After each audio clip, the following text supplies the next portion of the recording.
নমস্কার, দেখছেন কলকাতা টিভি। আপনাদের সঙ্গে এই মুহূর্তে রয়েছে আমি অভিক। শুরু করছি জেলার সারাদিন। আর যে খবরে এই মুহূর্তে নজর রাখবো, বাংলাদেশের জেল থেকে মুক্ত 95 মৎস্যজীবী আর তাদের সঙ্গেই সাক্ষাৎ করলেন মুখ্যমন্ত্রী মমতা বন্দ্যোপাধ্যায়। বাংলাদেশে মৎস্যজীবীদের মারধর করা হয়েছে বলেই দাবি। ফিরে আসা মৎস্যজীবীদের জন্য অতিরিক্ত অনুদান মমতার।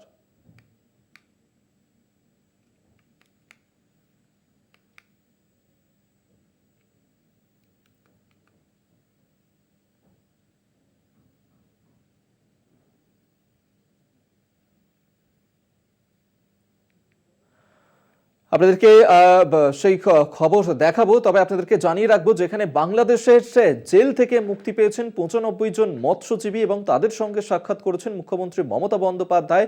বাংলাদেশে মৎস্য মারধর করা হয়েছে বলেই দাবি করা হয়েছে এবং যারা ফিরে এসেছেন সেই মৎস্যজীবীদের জন্য অতিরিক্ত অনুদান দেওয়ার কথাও ঘোষণা করেছেন মুখ্যমন্ত্রী মমতা বন্দ্যোপাধ্যায়। ৭০ দিন বন্দী বাংলাদেশে, অবশেষে গঙ্গাসাগরে ফিরে মুখ্যমন্ত্রী মমতা বন্দ্যোপাধ্যায়ের সঙ্গে দেখা হলো মুক্ত 95 জন মৎস্যজীবীর। সোমবার দুপুরে বাংলাদেশে বন্দী থাকা ভারতীয় মৎস্যজীবীদের ট্রলারে চাপিয়ে গঙ্গাসাগরে নিয়ে আসা হয়। প্রায় আড়াই মাস পরে দেশের মাটিতে পা রাখলেন 95 জন ভারতীয় মৎস্যজীবী। উপস্থিত ছিলেন সুন্দরবন উন্নয়ন মন্ত্রী বঙ্কিম হাজরা এবং জেলা প্রশাসনের আধিকারিকরা। এদিকে মেলার প্রস্তুতি খতিয়ে দেখতে সোমবারই গঙ্গাসাগরে গিয়েছেন মুখ্যমন্ত্রী মমতা বন্দ্যোপাধ্যায়। গঙ্গাসাগরে পৌঁছে মৎস্যজীবীদের সঙ্গে দেখা করেন মুখ্যমন্ত্রী। এদিন মৎস্যজীবীদের ফেরা নিয়ে মুখ্যমন্ত্রী বলেন, বাংলাদেশে মারধর করা হয়েছে ভারতীয় মৎস্যজীবীদের। আমার 95 জন ভাই যাদের আমরা ছাড়িয়ে আনতে পেরেছি অনেক কষ্টে। আমি এটা জানতাম না, কয়েকজন খুঁড়িয়ে খুঁড়িয়ে হাঁটছিলেন, সবাই নয়। আমি জিজ্ঞেস করলাম খুঁড়িয়ে খুঁড়িয়ে হাঁটছেন কেন, তারা বলতে চায়নি। জানতে পারলাম যে তাদের কয়েকজনকে মারধরও করা হয়েছে, তাদের নিয়ে গিয়ে হাত দুটো দড়ি দিয়ে বেঁধে রাখা হয়েছিল এবং তাদের মোটা লাঠি দিয়ে মারা হয়েছে। ফলে কয়েকজনের শারীরিক যে কোমর থেকে পা পর্যন্ত চোট, জামা কাপড় পরে আছে বলে বোঝা যাচ্ছে না তারা কাঁদছিল বলে জিজ্ঞেস করছিলাম, বুঝতে পেরেছিলাম। এদিন মুখ্যমন্ত্রী আরো জানান, বাংলাদেশের মৎস্যজীবীরাও ধরা পড়েছিল, কিন্তু তাদের সঙ্গে ভালো ব্যবহার করা হয়েছে। মৎস্যজীবীদের দুর্দশার কথা ভারত সরকারকেও জানানো হয়েছে বলে জানান তিনি। সোমবার ফিরে আসা মৎস্যজীবীদের চিকিৎসার জন্য 10,000 টাকা আর্থিক সাহায্যের ঘোষণা করা হয়। মৃত মৎস্যজীবীর পরিবারকে 2 লক্ষ টাকা অর্থ সাহায্যের ঘোষণা। একজন জলে ঝাঁপ দিয়েছিল বলে আপনারা দেখলেন, মারা গেছেন, এবং তার পরিবারকে আমরা 2 লাখ টাকা তুলে দিলাম। রবিবারই বঙ্গোপসাগরে আন্তর্জাতিক জলসীমান্তে বন্দি বিনিময় করেছিল ভারত এবং বাংলাদেশ। দুই দেশের মৎস্যজীবীদের বিরুদ্ধে আন্তর্জাতিক জলসীমান্ত অতিক্রম করার অভিযোগ ওঠে। কলকাতা টিভি।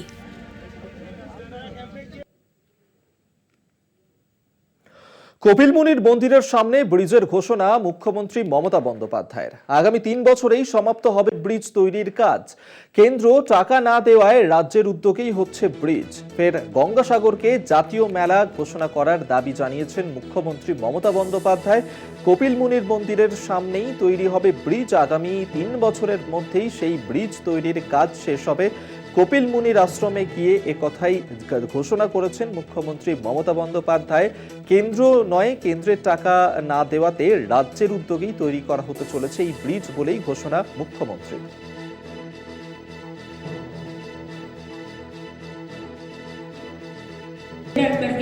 जो ब्रिज पहले करना चाहिए था गवर्नमेंट ऑफ इंडिया को, नहीं कर पाए, हम लोगों ने राज्य सरकार का ओर से नया ब्रिज बनाने जाने के लिए टेंडर कॉल किया है।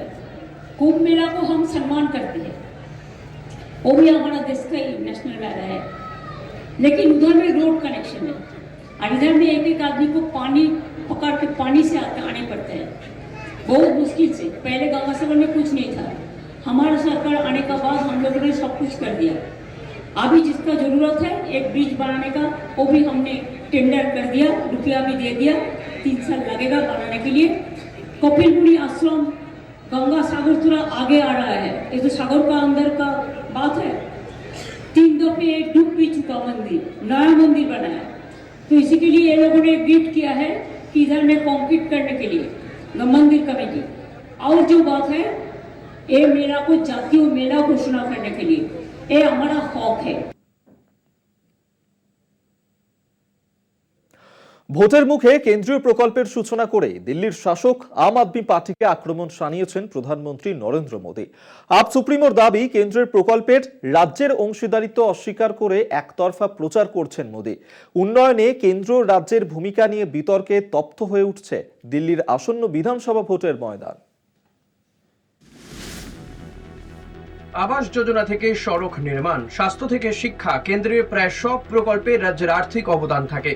কিন্তু অবিজেপি শাসিত রাজ্যে কেন্দ্রের উন্নয়নমূলক প্রকল্পের সাফল্য দাবি করতে গিয়ে রাজ্যের ভূমিকা বস্তুত অস্বীকার করে থাকেন প্রধানমন্ত্রী। বঙ্গবাসীর এই অভিজ্ঞতা নতুন নয়। মুখ্যমন্ত্রী মমতা বন্দ্যোপাধ্যায় তার বিরুদ্ধে সরব হয়েছেন, প্রতিবাদ করেছেন। বাংলায় ভোট প্রচারে মোদীর সেই মডেল এবার আপ শাসিত দিল্লিতে। আগামী ফেব্রুয়ারিতে কেন্দ্রশাসিত অঞ্চল দিল্লি বিধানসভা নির্বাচন। এখনো নির্বাচনের বিজ্ঞপ্তি জারি হয়নি, কিন্তু রাজধানীতে ক্ষমতা দখলে মরিয়া বিজেপি ইতিমধ্যেই মোদীকে সামনে রেখে প্রচার শুরু করে দিয়েছে। সেই প্রচারে নাম না করে আপ সুপ্রিমো অরবিন্দ কেজরিওয়ালকে ব্যক্তিগত আক্রমণের পাশাপাশি রাজ্যের চালু যৌথ প্রকল্পগুলিতে দিল্লি প্রশাসনের ভূমিকা উপেক্ষা করেছেন।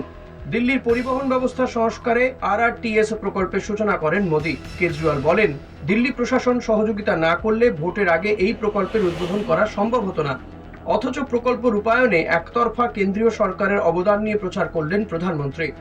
রাজ্যের প্রাক্তন মুখ্যমন্ত্রী কেজরিওয়ালের দাবি, মোট 38 মিনিটের ভাষণে সিংহভাগ সময় আপ সরকারের নিন্দায় ব্যয় করেছেন প্রধানমন্ত্রী।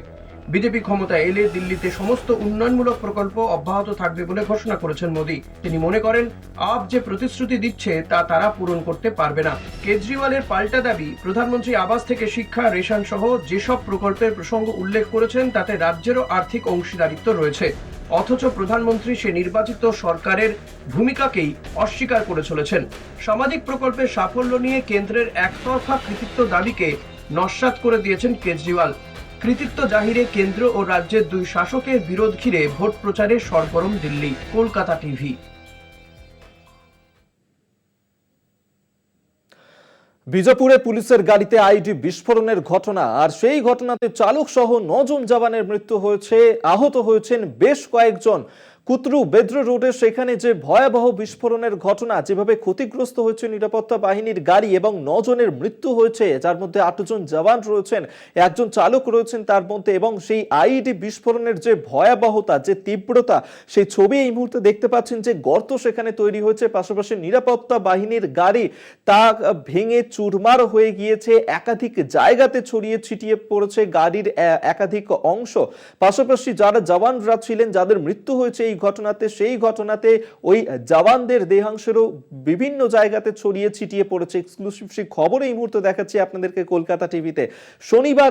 শনিবারই সেখানে মাওবাদী এবং নিরাপত্তা বাহিনী তাদের মধ্যে যে সংঘর্ষের ঘটনা ঘটেছিল, সেই ঘটনাতে 5 জন মাওবাদীর মৃত্যু হয়েছিল, এবং তারপর আজকের এই ঘটনা যেখানে 9 জন জওয়ানের মৃত্যু হয়েছে মাওবাদীদের করাই আইডি বিস্ফোরণের জেরে। আপনাদেরকে শোনাবো বস্তরের আইজিপি সুন্দররাজ, তিনি ঠিক কি বলেছেন, শুনুন। विगत दो तीन दिनों से जिला बीजापुर, नारायणपुर और दंतेवाड़ा के सीमावर्ती इलाके में सुरक्षा बल द्वारा अभियान संचालित की जा रही थी। इस अभियान में टोटल अब तक 5 माओवादी की डेड बॉडी रिकवर की गई थी। हमारे एक जवान मुठभेड़ में उनका शहादत भी हुआ। तत्पश्चात अभियान के बाद सर्चिंग को पूर्ण करके सुरक्षा बल द्वारा वापस बेस कैंप आ रहे थे। इस दौरान जिला बीजापुर की भेदरे एवं कुट्टू के बीच में अम्बेली के पास माओवादी द्वारा लाए गए एक आईडी ब्लास्ट की चपेट मारने से हमारा एक वाहन आईडी के चपेट में आ गई थी। उसमें सवार हमारा 8 DRG दंतेवाड़ा के जवान का शहादत हो गई थी। उसके एक ड्राइवर का भी शहादत हो गई। कुल 9 का शहादत का भी जानकारी प्राप्त हो रहे थे। उस स्पॉट में अभी रीइंफोर्समेंट टीम और अन्य जितना भी जो इवैक्यूएशन टीम पहुंच गए थे। अभी तक जो प्राथमिक जानकारी अनुसार कुल सुरक्षा बल का 8 एवं एक ड्राइवर, कुल 9 लोग का इस घटना में शहादत हो गए थे। और विस्तृत जानकारी जैसा घटनास्थल का इंस्पेक्शन के बाद फिर और भी जैसा फील्ड से जो जानकारी है उसी के पश्चात हम बता पाएगा। जैसा भी जो प्राथमिक जानकारी है सर, एक वाहन आईडी ब्लास्ट में चपेट मारने के कारण से उसमें सवार टोटल जैसा 8 जवान DRG का और एक ड्राइवर, कुल 9 का अभी कैजुअल्टी हो गई थी। আপনারা শুনলেন বস্তরের আইজি পি সুন্দর রাজ তার বক্তব্য এবং নকশাল হামলা হয়েছে এমনটাই কিন্তু প্রাথমিকভাবে অনুমান করা হচ্ছে। ছত্তিশগড়ের বিজাপুরে সেখানে পুলিশের গাড়িতে আইডি বিস্ফোরণের ঘটনা এবং সেখানে মাওবাদী অভিযান চলছিল গত শনিবার থেকে এবং সেই অভিযানের ফলে 5 জন মাওবাদীদের মৃত্যু হয়েছিল কুত্রবেদ্র রোডে। তারপর আজকে যখন এই হামলা চালানো হয়েছে মাওবাদীরা তারা পাল্টা প্রত্যাঘাত করেছে, যেখানে আইডি বিস্ফোরণ করা হয়েছে নিরাপত্তা বাহিনীর গাড়িতে এবং সেই বিস্ফোরণের জেরেই 9 জন জওয়ানের মৃত্যু হয়েছে, যার মধ্যে 8 জন জওয়ান রয়েছে, একজন চালক ছিলেন। এবং সেক্ষেত্রে কুত্রবেদ্রে রোডে এই বিস্ফোরণ এবং তার যে ভয়াবহতা, যেভাবে ক্ষতিগ্রস্ত হয়েছে নিরাপত্তা বাহিনীর গাড়ি, বিভিন্ন জায়গায় গাড়ির বিভিন্ন অংশ ছড়িয়ে ছিটিয়ে গিয়েছে এবং সেই অভিযান যখন শনিবার চলছিল, অভিযান শেষ করে ফেরার পথেই এই ঘটনা ঘটেছে। আইইডি বিস্ফোরণের জেরেই মৃত্যু হয়েছে 9 জন জওয়ানের।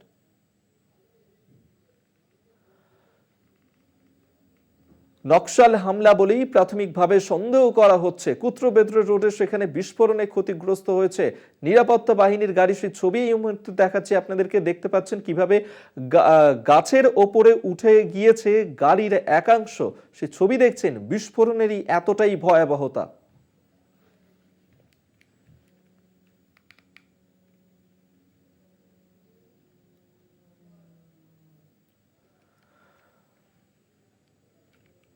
এরপর যে খবরে নজর রাখবো, পার্থ চট্টোপাধ্যায় সহ 54 জনের বিরুদ্ধে ইডির চার্জ গঠন। সুজয় কৃষ্ণ ভদ্রের মেডিকেল রিপোর্টও জমা করা হয়েছে আদালতে। সুজয় কৃষ্ণ ভদ্রের বিরুদ্ধে চার্জ গঠন প্রক্রিয়াও সম্পন্ন হয়েছে। শুনানিতে ভার্চুয়ালি উপস্থিত ছিলেন পার্থ চট্টোপাধ্যায়, সুজয় কৃষ্ণ ভদ্র। আদালতে ভার্চুয়ালি উপস্থিত ছিলেন শান্তনু ব্যানার্জি, অয়নশীল, সন্তু গাঙ্গুলি। অভিযুক্তদের বিরুদ্ধে থাকা অভিযোগ পড়ে শোনান বিচারপতি। তথ্য প্রমাণের ভিত্তিতেই অভিযুক্তদের বিরুদ্ধে চার্জ গঠন করা হয়েছে। পার্থ চট্টোপাধ্যায়ের প্রশ্নের উত্তরে জানান আদালত, এমনটাই জানিয়েছে আদালত, যেখানে ভার্চুয়ালি আজকে এই শুনানিতে উপস্থিত ছিলেন পার্থ চট্টোপাধ্যায়, সুজয় কৃষ্ণ ভদ্ররা। পার্থ চট্টোপাধ্যায় সহ 54 জনের বিরুদ্ধে ইডি চার্জ গঠন করেছে আজকে। সুজয় কৃষ্ণ ভদ্রের মেডিকেল রিপোর্টও জমা দেওয়া হয়েছে আদালতে। সুজয় কৃষ্ণ ভদ্রের বিরুদ্ধে চার্জ গঠন। সত্য সুন্দর ভট্টাচার্য আমাদের সঙ্গে টেলিফোনে রয়েছেন প্রতিনিধি, এই নিয়ে আরো বিস্তারিত কথা বলবো। সত্য, কি খবর রয়েছে? দেখো, প্রাথমিক নিয়োগ দুর্নীতি মামলায় পার্থ চট্টোপাধ্যায়, সুজয় কৃষ্ণ ভদ্র, মানিক ভট্টাচার্য সহ 6 জনের বিরুদ্ধে আজকে চার্জ গঠন করলো আদালত এবং সিবিআই এর সুপ্রিম কোর্টের বিচারক শুভেন্দু সাহা এই চার্জ গঠন করেছেন। চার্জ গঠনের আগে তাদের প্রত্যেককে তাদের বিরুদ্ধে পিএমএলএ অ্যাক্টের 3 এবং 4 নম্বর ধারায় যে অভিযোগগুলো রয়েছে সেগুলো তাদেরকে পড়ে শোনান বিচারক এবং তারপরেই কিন্তু তাদের বিরুদ্ধে চার্জ গঠন করা হয়। আগামীকাল বাকিদের বিরুদ্ধে যে মোট 54 জন অভিযুক্ত রয়েছেন তাদের বিরুদ্ধেও চার্জ গঠনের প্রক্রিয়া করা হবে বলে জানিয়েছে সিবিআই এর স্পেশাল আদালত আজকে। সেক্ষেত্রে আজকে যেরকম ভার্চুয়ালি উপস্থিত ছিলেন পার্থ চট্টোপাধ্যায়, সেই সঙ্গে শান্তনু বন্দ্যোপাধ্যায়, অয়নশীল, সন্তু গাঙ্গুলি তারা উপস্থিত ছিলেন। এছাড়া শারীরিক কারণে আদালতে উপস্থিত থাকতে পারেননি আজকেও সুজয় কৃষ্ণ ভদ্র, তিনি বেসরকারি হাসপাতাল থেকে ভার্চুয়ালি উপস্থিত ছিলেন। এছাড়া সশরীরে আদালতে উপস্থিত ছিলেন মানিক ভট্টাচার্য। এই 6 জনের বিরুদ্ধেই কিন্তু আজকে চার্জ গঠন করলো সিবিআই এর স্পেশাল আদালত। ধন্যবাদ তোমায় সত্য সুন্দর ভট্টাচার্য, টেলিফোনে ছিলেন প্রতিনিধি।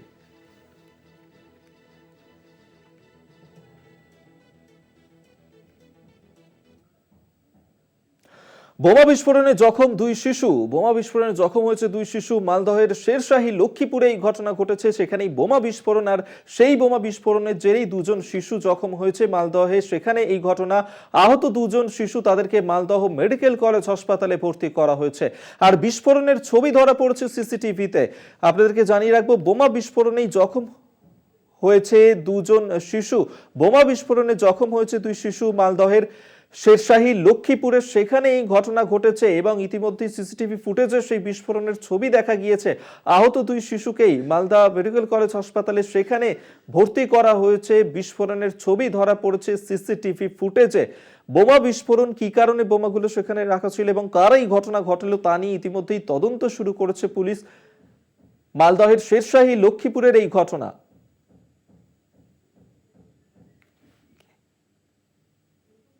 গৌতম চক্রবর্তী আমাদের সঙ্গে টেলিফোনে রয়েছেন, প্রতিনিধি, বিস্তারিত জানবো। গৌতম, মালদহের সেখানে এই যে বোমা বিস্ফোরণের ঘটনা, যার জেরে দুজন শিশুও জখম হয়েছে, কারা এই বোমা বিস্ফোরণ করলো এখনো পর্যন্ত কি জানতে পারছো?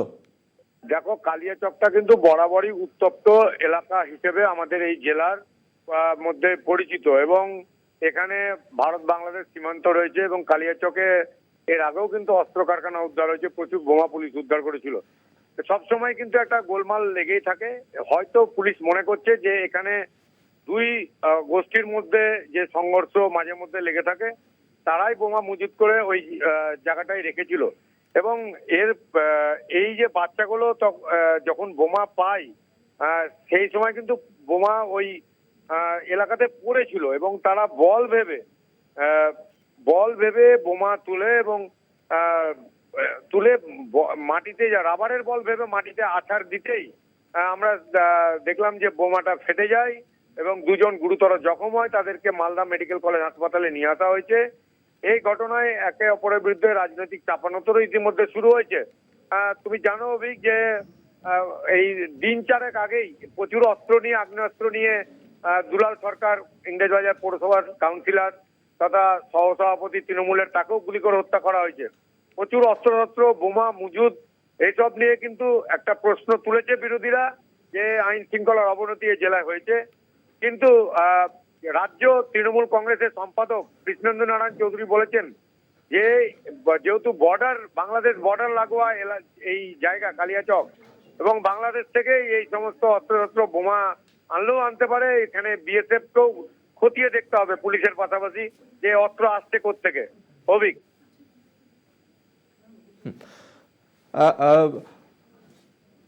গৌতম, এক্ষেত্রে এখনো পর্যন্ত পুলিশের কি বক্তব্য, পুলিশের তরফ থেকে কি জানানো হচ্ছে? দেখো, এই শেরশাহী যে লক্ষ্মীপুর শেরশাহী যে এলাকা, এই জায়গাটাকে কর্ডন করে রেখেছে। বোমা স্কোয়াডের লোকদেরকে খবরও দেওয়া হয়েছে, কারণ এখন তো প্রায় অন্ধকার হয়ে এসছে, এবং এখানে যে বোমা মজুত করেছিল আরো ঝোপঝাড়ের মধ্যে বোমা থাকলেও থাকতে পারে।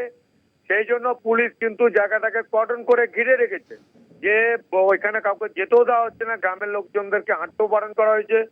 এখন আরো বোমা যে উদ্ধারও হতে পারে, পুলিশের অনুমান যে এখানে যে বিভিন্ন বিবদমান গোষ্ঠী রয়েছে, তারাই এখানে ঝোপঝাড়ের মধ্যে বোমা লুকিয়ে রেখেছিল, এবং এই বাচ্চারা খেলতে গিয়ে বল ভেবে বোমা তুলে তারা খেলতে গিয়ে এই বোমাটা বিস্ফোরণ হয়েছে। এখনো পর্যন্ত অভিক এই ঘটনায় কেউ গ্রেপ্তার হয়নি, তবে এলাকায় পুলিশ পিকেট রয়েছে। অভিক, গৌতম, সেক্ষেত্রে সিসিটিভি ফুটেজেও সেই বিস্ফোরণের ছবি ধরা পড়ছে। সেই সিসিটিভি ফুটেজ থেকে কি কোনো তথ্য প্রমাণ এখনো পর্যন্ত পেয়েছে পুলিশ? পুলিশ সিসিটিভি খালি দেখতে পেয়েছে যে বাচ্চাগুলো বোমা তুলে নিয়ে রাস্তায় এসে বোমাটাকে বল ভেবে আছাড় মারে, কিন্তু আশপাশে কোনো কিছু ট্রেস করা যায়নি।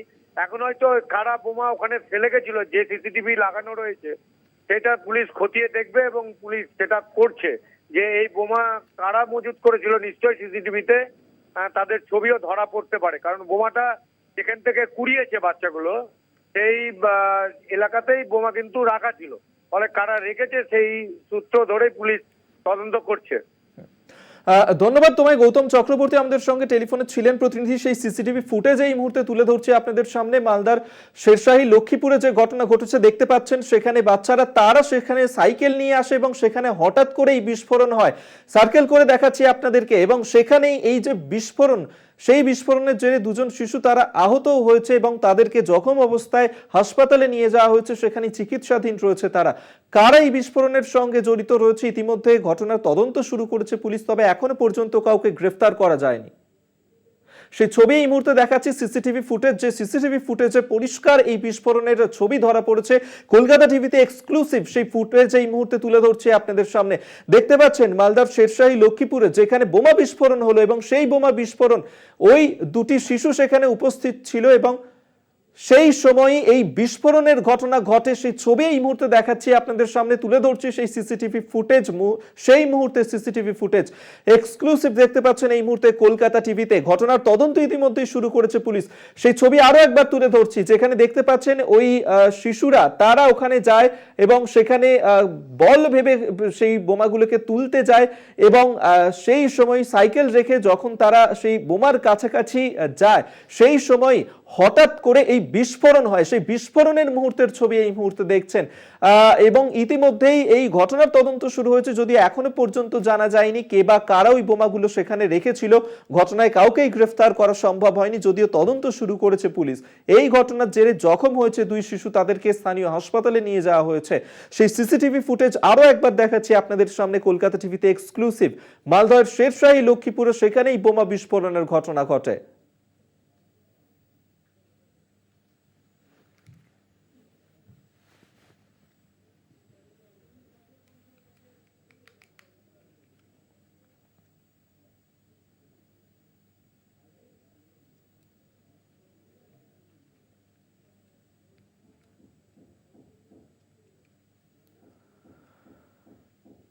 নজর রাখবো পরের খবরে। গত ত্রিস্তর পঞ্চায়েত ও লোকসভা নির্বাচনে বীরভূমে কোর কমিটির নেতৃত্বে বোমাবাজি গুলিবাজি হয়নি। হঠাৎ অজানা রহস্য নিয়ে অশান্তি শুরু হলো। উপপ্রধানের বাড়িতে বোমাবাজি প্রসঙ্গে নাম না করে সরাসরি অনুব্রতকে খোঁচা কাজলের।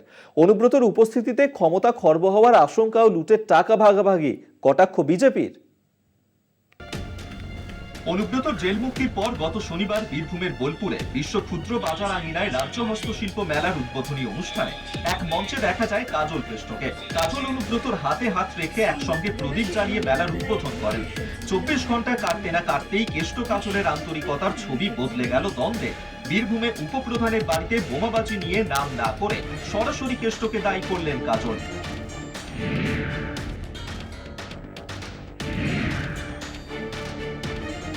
বীরভূমে বোমাবাজি নিয়ে রাজনৈতিক চাপানুতর। অনুব্রত ঘনিষ্ঠ তৃণমূলের উপপ্রধান বামন শেখের বাড়িতে বোমাবাজির ঘটনা নিয়ে রবিবার বিতর্ক তুঙ্গে ওঠে। যদিও পুরো ঘটনাকে সাজানো বলে দাবি করেন বীরভূমের জেলা সভাধিপতি কাজল শেখ। পাল্টা উপপ্রধানের অভিযোগ, তদন্ত প্রক্রিয়াকে বন্ধ করার জন্যই এই ধরনের মন্তব্য করা হচ্ছে। ইতিমধ্যেই ঘটনার তদন্ত শুরু করেছে শান্তিনিকেতন থানার পুলিশ। এই আবহে আবারও বিস্ফোরক কাজল শেখ। এবার নাম না করে অনুব্রত মণ্ডলকে নিশানা কাজলের। 2023-2024 যে নির্বাচনগুলো আমরা করেছি বীরভূম জেলা কোর কমিটি, কোনো ক্ষেত্রে বোমাবাজি গুলিবাজি হয় নাই। অর্থাৎ বীরভূম জেলায় না কোনো বোম ছিল না কোনো গুলি ছিল। জানি না কি জন্য, কোন অজানা রহস্য হঠাৎ এসে উদ্ঘাটিত হয়ে গেল বীরভূম জেলায়, যার জন্য আবার বোমাগুলি চালু হয়ে গেল। এটা না হলেই ভালো হয় বলে আমি মনে করি। অন্যদিকে কেষ্ট কাজলের প্রকাশ্য দ্বন্দ্ব, খোলা জলে মাছ ধরতে চাইছে বিজেপি। কারণ ওদের দ্বন্দ্ব মেটানো, হঠাৎ করে কেষ্টদা না থাকার অনুপস্থিতি, এবং 2 বছর উনি করেছিলেন, সেই 2 বছর সমস্ত ক্ষমতা ভোগ করেছেন কাজলবাবু, এবং সমস্ত জায়গা থেকে গরু, কয়লা, বালি, পাথর সব জায়গায় টাকা একা ভোগ করেছেন, এবং সেই পার্সেন্টেজ কিছু তো যেমন নবান্নে যায় গেছে। এখন কি হলো, হঠাৎ করে 2 বছর পর কেষ্টদা ফিরে আসার জন্য যেটা হচ্ছে, আবার ভাগের উপর ভাগ বসবে। অনুব্রত মণ্ডলের বোলপুরে ফিরে আসার পর থেকেই বারবার কেষ্ট কাজলের দ্বন্দ্ব তুঙ্গে ওঠে। পশ্চিমবঙ্গ রাজ্য হস্তশিল্প মেলার উদ্বোধনের আগে অন্য কোনো মঞ্চে দুজনকে দেখা যায়নি। এই আবহে ফের একবার স্পষ্ট হলো কেষ্ট কাজলের দ্বন্দ্ব। মনাবীর বংশীর রিপোর্ট, কলকাতা টিভি। জেলা সারাদিন এই পর্যন্তই। দেখতে থাকুন কলকাতা টিভি, রাত দিন 7 দিন।